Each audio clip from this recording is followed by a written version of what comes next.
campaign finance, and business registration. How many of you guys were at State Assembly?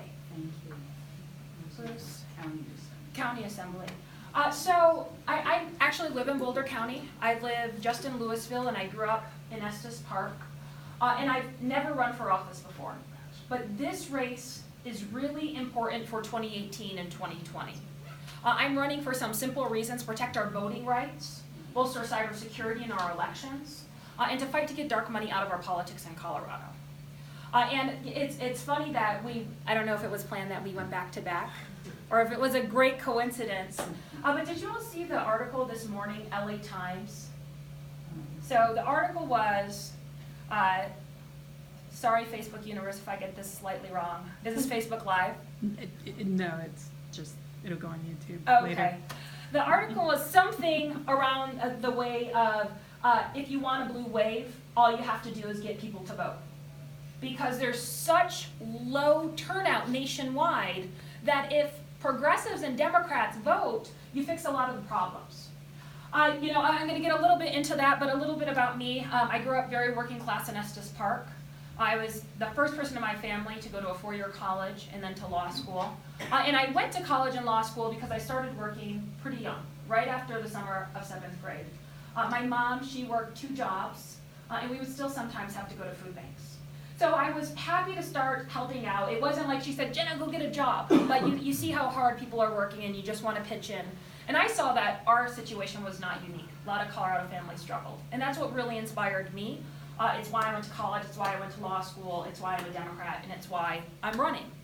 I really want to help even the playing field for Coloradans. I started practicing my legal career. I was practicing international anti-corruption law.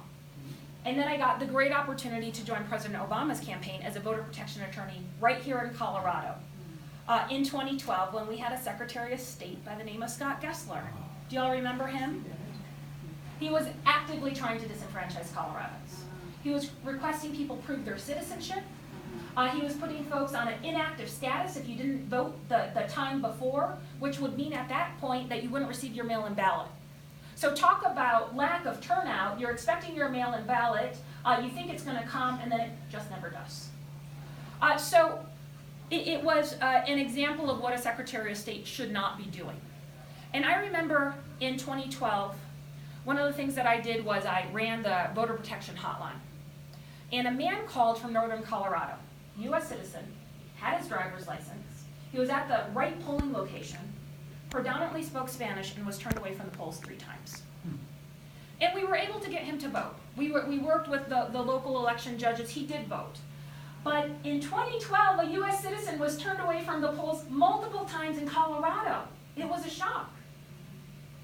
I went on, I ran the federal portfolio for the governor after that campaign. So I was actually back in Colorado when it started to rain in 2013 and didn't stop. I was at a conference in Broomfield, and it hit me right in the heart. So we grew up, and my mom lives in the Big Thompson Canyon, so connecting Estes Park to Loveland. We didn't hear from her for 5 days. And it was fine. It ended up being fine. But at that time, you start thinking the worst. You start thinking the dam is right up the canyon. And you remember the historic floods. But she was okay, but it was such an honor to serve the state in that capacity.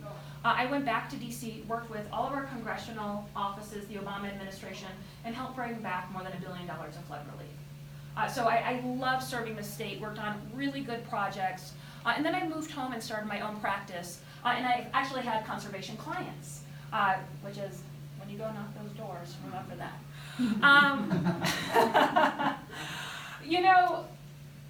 Just like in 2012, it's very unfortunate, but we have to fight to protect voting rights again. Do you all remember that after being elected, the president formed a voter commission, started to collect data on every person in the nation? Our current Secretary of State, Wayne Williams, thought it was a good idea and sent all of our voter data to Trump in DC. And as a result, thousands of Coloradans canceled their voter registration. Thousands. This decision by Wayne Williams, it was a bad decision, and it has real results. We are a swing state. The governor's race has been decided by just about 5,300 votes. On top of that, do you all know that our elections were targeted by cyber attack? To add on to that, Cambridge Analytica was actually in Colorado in 2014, Yes. paid with dark money, helping the Colorado Republicans flip the Senate. So I'm running for simple reasons. I don't believe that what's happening now we should accept, and I think we could do better. When it comes to voting rights, I believe when we see attacks on voting rights, the Colorado way is to bolster those rights. And I would like to work to expand automatic voter registration. It's a way to get more eligible people voting and participating and increase participation. When it comes to cyber attacks, our current Secretary of State has actually fought against federal programs that would allow us to bolster cybersecurity and have additional resources. I disagree with that.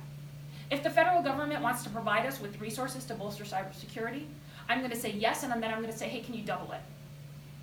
Our cybersecurity is a major issue. These cyber attacks are not going to stop, and we need someone to be there thinking about not, hey, let's wait until we're compromised to act, but what can we do today to make sure that we continue to have the securest elections in the nation?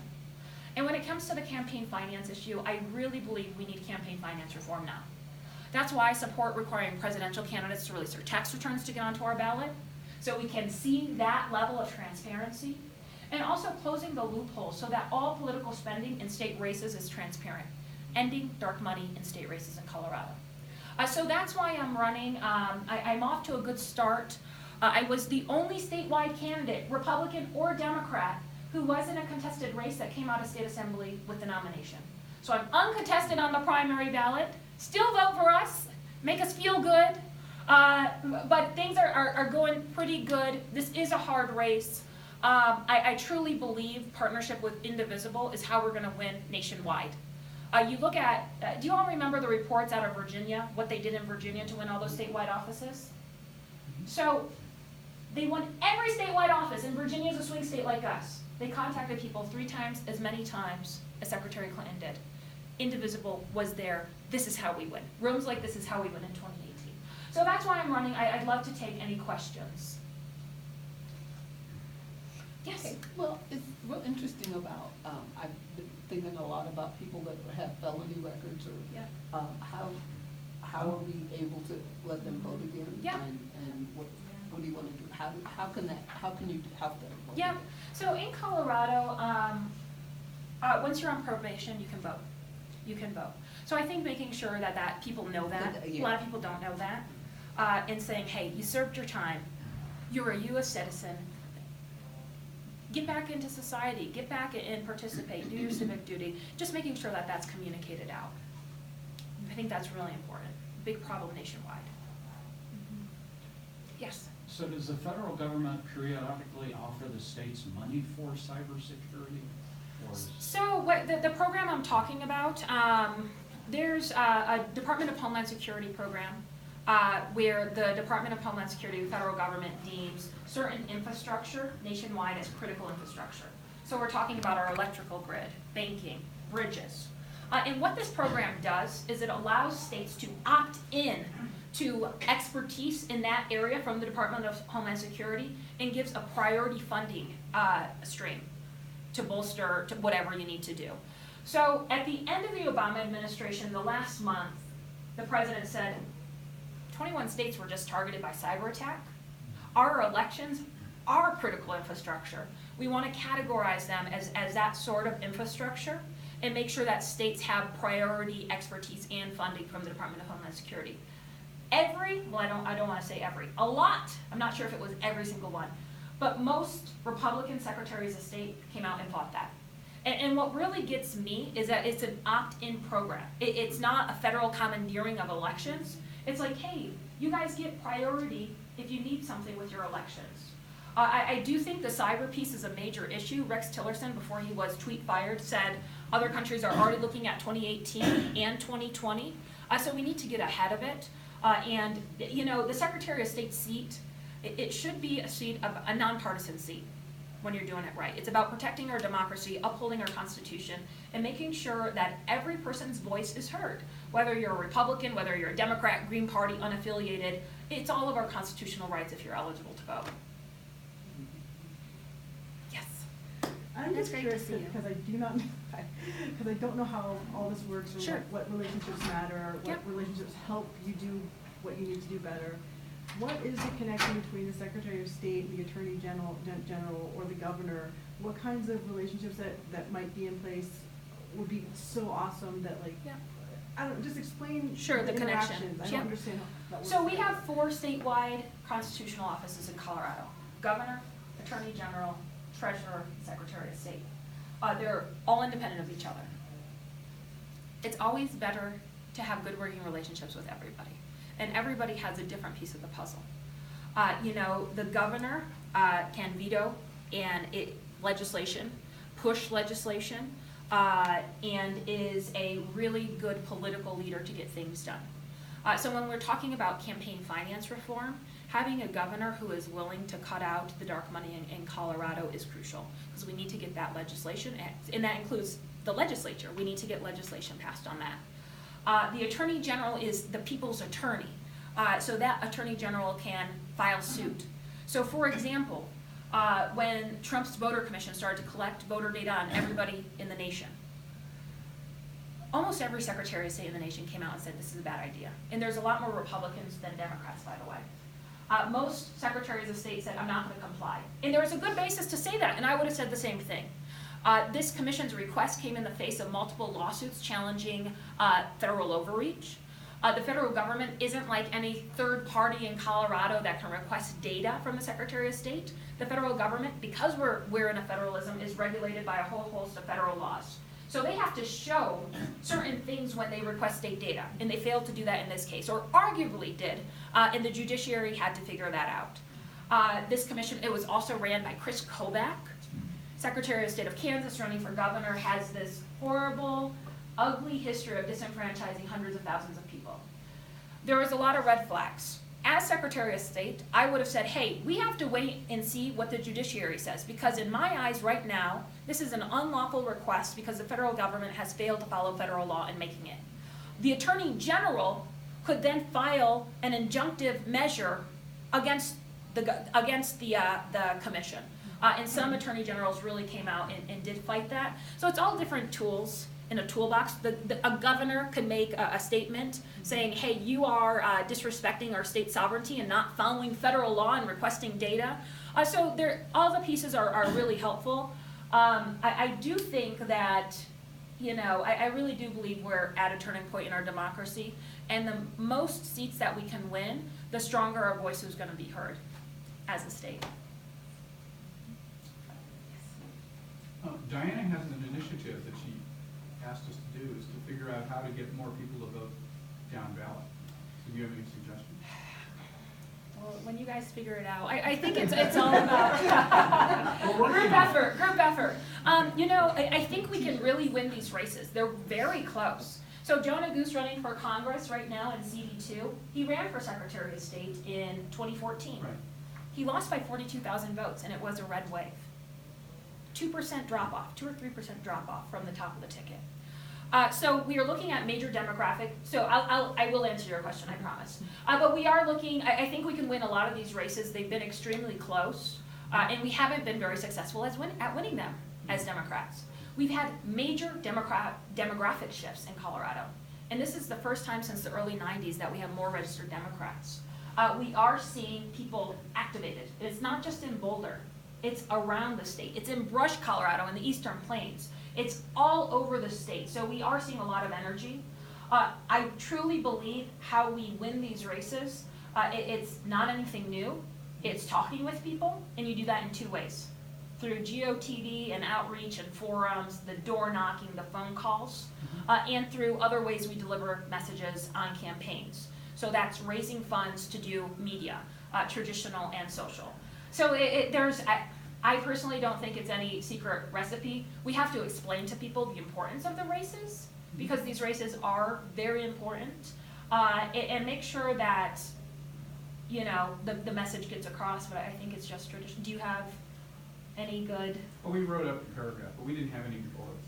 Education about what the importance of each. Yeah. And education about the names of the candidates Yeah. because we think that's one of the reasons people don't Name vote. recognition. Right, Yeah. they don't wanna vote for somebody they have no idea. They haven't heard of, that's exactly right. And with mine, you can just say, hey, Griswold, National Lampoons, anything that works, let's do it. But that's exactly right, and when we're doing the media, the social media and the traditional media, it's both to get the message out, be familiar, be a familiar person, and really highlight the importance of the race. I'd like to touch a little bit more with a slightly different question on the down ballot. In a county like Boulder, we have more registered independent Yep. voters than we do Democrat or Republican. I don't know what it is statewide, you might have more insights obviously on that. How would you convince the independent voter to vote the Democratic ticket down ballot? Sure. Quite bluntly, I mean, with a very independent mind as Coloradans, Yeah. that's a very easy question to answer, but very difficult to To do. answer too. Yep. Well, I would say, so statewide, we're about a third. And independents or unaffiliated voters are about a third. A third that tend to vote progressive, a third that are true split voters, they might vote Republican and Democrat, and a third that tend to vote conservative. I can speak to my race. I think it's the importance of highlighting what the Secretary of State is supposed to do and why I'm running. Protect voting rights. If we're talking to folks who are concerned about federal overreach, this case is a true example of federal overreach, where states' rights were being stepped on, right? The cybersecurity issue, how many people have been targeted by cyber attack at this point? I would say over 50% of the nation, that's for sure. So people understand the need to really focus on cybersecurity. And the campaign finance piece, I think that's talking about leveling the playing field. Like, do you think it's fair that deep-pocketed folks come in and dump money into campaigns and don't even tell you about it? Let's even this. Let's make sure that you know that when you get a mailer, who's sending it to you. So you can decide whether it's good or bad, right or wrong. So I personally believe that the message that I'm talking about should be a message that really cuts across party lines. And again, I think it's really maybe talking more about the person in the view and not like, vote for this person because they are Democrat. Well, vote for this person because they want to uphold our democracy and our Constitution and all the different background things that are really compelling to people. My humble opinion. Yeah. Do you guys have any other questions? No? Okay, well, I really appreciate everything you're doing. And I'm not exaggerating when I say this is how we win. This is how we win in 2018. So do you all know that we have over 200 Indivisible and resistance groups in Colorado? Yes, 200, over 200. So it's amazing. They're all over. So I grew up in Estes Park. 60 people came when we did a meet and greet up there. So there's so much energy out there. I can't do this alone. We have a path to win. I cannot do this alone. So I really need your guys' help. If you do have time to volunteer, I would love for you to sign up. We have a chance to win this in the first time in decades. I am also the only woman on the Democratic ticket, down from the governors, running statewide at this point. We've never had a Democratic woman Secretary of State, so there's a couple little extra little cherries on top when we win this race. I do need your help. If you are able to sign up, please sign up. When it comes to money, I don't come for money. I come very working class, and we have to fundraise all our budget. The benefit of being unopposed on the primary ballot is that if we can raise enough by the end of June, we're going to reserve some social media and traditional media before the prices shoot up, and we have to raise $50,000 this month. So if you are able to contribute $150, $1,000, it's all really helpful. Yes? This is jogging my memory because I spoke, is it Brian? Yeah. Yeah. So He's my campaign coordinator. So I asked him if maybe there was a chance, because I know a lot of groups are just nervous about what they can do officially as a group, or Sure. not in terms of like dealing with the campaign, and you would be the person who would be, in theory, know how to answer those questions. If there was some easy bulleted thing, so like we wouldn't be worried about what what we can do or can't do in the concept of a group. I mean, members can do stuff on their own pages Yeah. or whatever, but like, Yeah. just some handy dandy, if you are this kind of group, Yeah. you fall in this category, you can do all this stuff. Yeah. But you can't, something really easy would be so helpful for a lot Yeah, of us. if you guys can just send me, Okay. what type of group this is. And are you all canvassing for candidates, or you are, but unofficially? No, Not as a well, group, individually. individual. Individually. Not as a group. Yeah, just send me some background, we can poke into it. Like, you're a different kind of group than, like, Boulder Canvas is Yeah. a Facebook. I Yeah. wrote, You already sure, have that. I wrote a rules for Okay. Indivisible Front Range. Thank you. And Yeah. it's, we reviewed it with Okay. probably the best election lawyers we've Okay, perfect, And perfect, I need perfect. large print and no more than 5 bullets. Martha's here, maybe you can- Yeah, she's the person to ask. And I would just say, if you all are going out and canvassing for a different candidate, please take our stuff. How we win is connecting with people, and I would just love your help. Anyone? Yeah, there's no reason to knock a door and not do all. I vow to say your name every day. Just don't do it in your closet alone. Oh, yeah,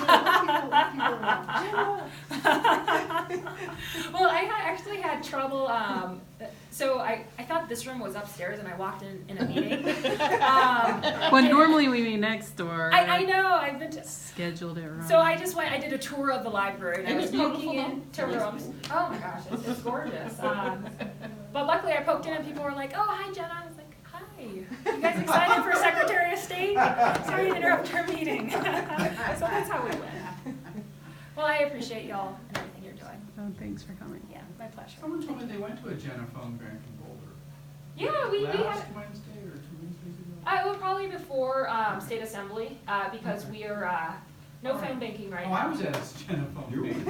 I was calling for delegates. Oh, before State Assembly? Yeah, Oh, I before Stacy. appreciate No, this is that. recently. Recently? Yeah.